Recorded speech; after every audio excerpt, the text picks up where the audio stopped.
এই হামলার দায় নিয়ে এই নির্লজ্জ বেয়া চটলক এই অথর্ব স্বরাষ্ট্র উপদেষ্টাকে পদত্যাগ করতে হবে। এই রকম স্বরাষ্ট্র উপদেষ্টা বিপ্লব পরবর্তী সময়ে একটি অন্তর্বর্তীকালীন সরকারের উপদেষ্টা হতে পারে না। সুতরাং অবশ্যই এই স্বরাষ্ট্র উপদেষ্টাকে পদত্যাগ করতে হবে। যে সকল সদস্যরা জড়িত তাদের বিরুদ্ধে সরকারকে ব্যবস্থা গ্রহণ করতে হবে।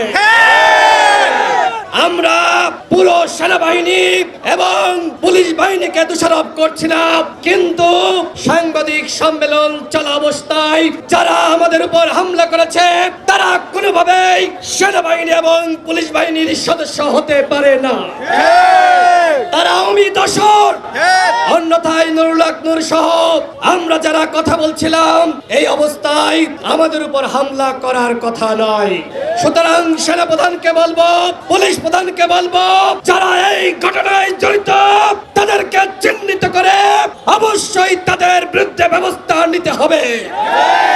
অন্যথায় আপনারাও এই দায় এড়াতে পারবেন না।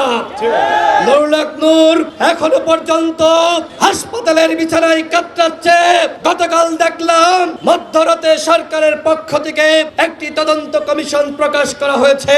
আমরা সরকারের এই উদ্যোগকে সাধুবাদ জানাই, কিন্তু প্রশ্ন রাখতে চাই এখনো পর্যন্ত ভিডিও ফুটেজ থাকার পরেও কেন একজনও গ্রেফতার হলো না?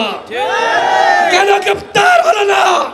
তাদেরকে প্রোটেকশন করা দিচ্ছে এই স্বরাষ্ট্র উপদেষ্টার অনুমতি ছাড়া, নির্দেশ ছাড়া নুরুল হক নূরের উপর হামলা হয় নাই।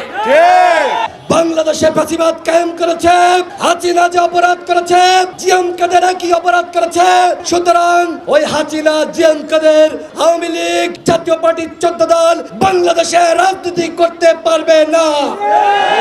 আজকের এই শাহবাগের মঞ্চ থেকে জাতীয় পার্টি এবং 14 দলের বিরুদ্ধে, আওয়ামী ফাঁসিবাদের বিরুদ্ধে যুদ্ধ ঘোষণা করা হলো। বাংলার ছাত্র জনতা, বাংলার ফাঁসিবাদ বিরোধী শক্তি, আপনাদের প্রতি আমার আহ্বান, যদি দেশকে বাঁচাতে চান, গণতন্ত্রকে বাঁচাতে চান, এদেশের নেতৃত্বকে বাঁচাতে চান, তাহলে আপা গেছে যেই পথে চাপাকেও সেই পথে পাঠাতে হবে।